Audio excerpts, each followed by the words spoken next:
Batman Year One by Frank Miller and David Mazzucchelli with Richmond Lewis. This is about the first year of Batman's career as Batman. It's one of the best Batman comics ever, hands down. A lot of people's favorite.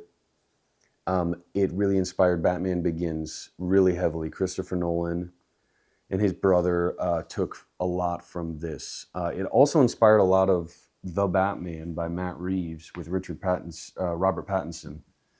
Um, there's so much in this book that is uh, taken straight from the pages into movies, into basically all the Batman movies.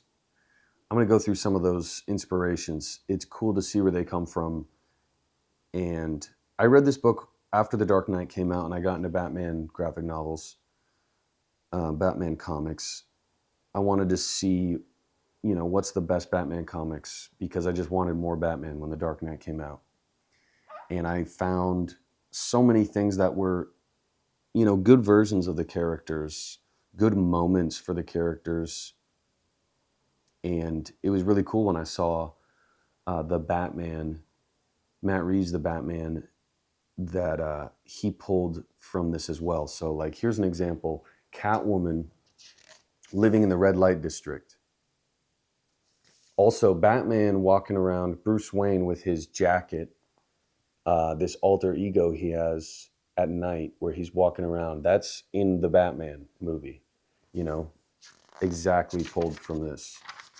This was written in the 80s when Batman was turning from the cheesy stuff to the darker version that we know more of today. Frank Miller was like the most influential in that dark turn that Batman took. And this is one of the first Batman comics in the 80s that was, I think, ever that was kind of, like made for kind of adults. And people in their 20s, 30s, 40s could read Batman and be entertained like they're watching a gritty crime movie. There's a lot of just tight corridors, fight scenes, like you can see here. And you see Batman's relationship to Gordon is very close, them working together and meeting on rooftops. That was in The Dark Knight, and that's also in the newer The Batman movie. So Bruce Wayne's alter ego at night walking around in a jacket, that's pulled straight from this. There's Catwoman on her catwalk, fire escape, looking out her window with the short hair, just like in the Batman. There she is in her window, jumping over the fire escape. That's in the Batman. I love the scrappy action scenes in this. Batman, it's kind of like Casino Royale, where his origin story is him failing forward. In Casino Royale, James Bond is repeatedly failing the whole movie, basically, but he's becoming who we know and love, the classic character of James Bond. Same with Batman in this. He's over the course of this, he's becoming the Batman we know and love. And he's just failing. So, like, here's one part where he gets in a street fight and then he gets arrested. This is one of my favorite parts. He gets arrested and he's in the back of a cop car and he's handcuffed behind his back. How is Bruce Wayne going to get out of this one, He just breaks the handcuffs and he grabs the cop who's driving. He just grabs his face and the cop car crashes into a 16-wheeler. I just love that. And he gets out of the fire and escapes. That's just Bruce Wayne. It's not even Batman. Like, that kind of gritty, he just has to do what he has to do moment. I love that kind of thing in this. Also, the nightmares in Batman Forever, where he's sitting in his study in Wayne Manor and just like drinking whiskey or something late at night, half awake, and he has like a nightmare about a bat crashing through a window. Straight from this, from the 80s. I grew up watching Batman Forever. That was my main Batman movie, until Batman Begins came out. And I would just rewatch that movie over and over again. And so those scenes of Val Kilmer with the bat coming through the window kind of stuff, these fever dream scenes are so like etched into my memory. And that comes straight from this, from the 80s. Here's an awesome frame of Batman there.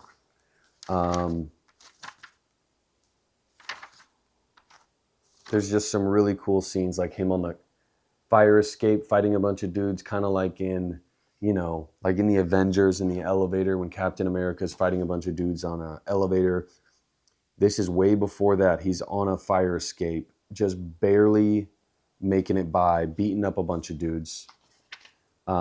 Just petty thieves. So Batman's just starting out and he's doing a lot of things wrong, getting knocked out, getting arrested, but he manages to survive and scrape by.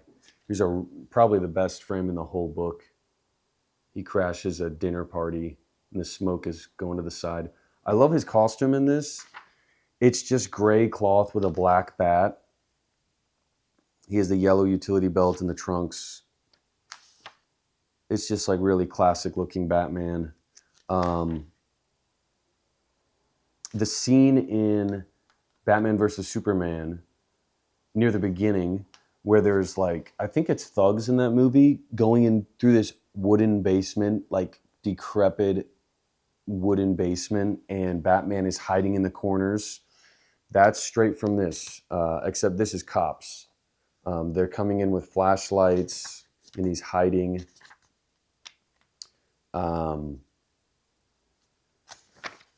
Right here.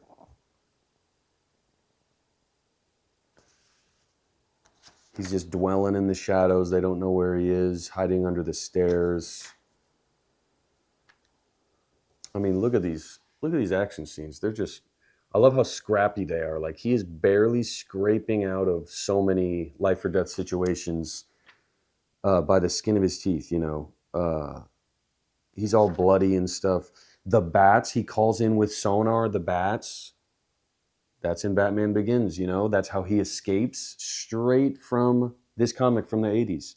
It's crazy how all these scenes that we love in the movies are taken from the comics. And also, again, Catwoman with short hair in the red light district in the Batman. The latest movie, straight from this comic. Also the whole thing at the very end of The Dark Knight. I won't even show you in this comic I don't want to spoil it, but the very end of The Dark Knight with Two-Face, and there's like a cliff, there's a ledge, Gordon's there, straight from this comic. Like exactly. When I was in the theater in The Dark Knight, well, actually, I was reading this right after I saw The Dark Knight, and I thought, oh, that's where that's from. Really cool. He has an old-fashioned glider in this one. Kind of like the newest Batman movie. He has a wingsuit, but this is the same kind of thing, but just old-fashioned. It's like, he can't glide with his cape. He has to bring up a special rig to glide.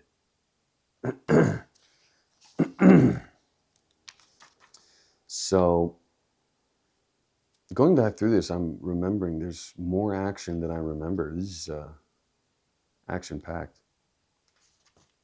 Here's a really cool scene with a baby, kind of like in The Untouchables, where it's like, oh, we got to save the baby.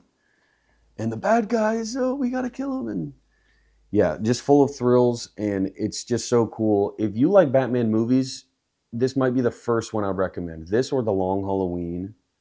The Long Halloween is my favorite Batman comic ever. This is tied with second place. Um, this and The Dark Knight Returns are tied with second place for me. Both of them by Frank Miller. Um, if you like Batman movies, I would definitely get this. If you want to get into comics, get this. If you like The Dark Knight or The Batman 2022, read this. It takes like an hour and it feels like you're watching a movie. This is what made me realize that comics aren't just for kids. Because if you think about it, if if comics are for kids, then what are movies for? You know, this at least you do read. So if comics are for kids, if graphic novels are for kids, then movies are for babies. Because a movie, you just sit there, you don't have to do anything. So this is what got me into reading comics because it's adult. It's like a R-rated movie, and you can sit down and read it in maybe an hour or two. And it's the same kind of arc as a movie, the same kind of pacing as a really thrilling movie, but your imagination still has some freedom, with to bring it to life more than a movie you would have with a movie.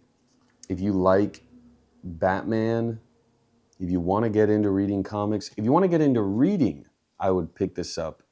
You're one step closer to having fun with it.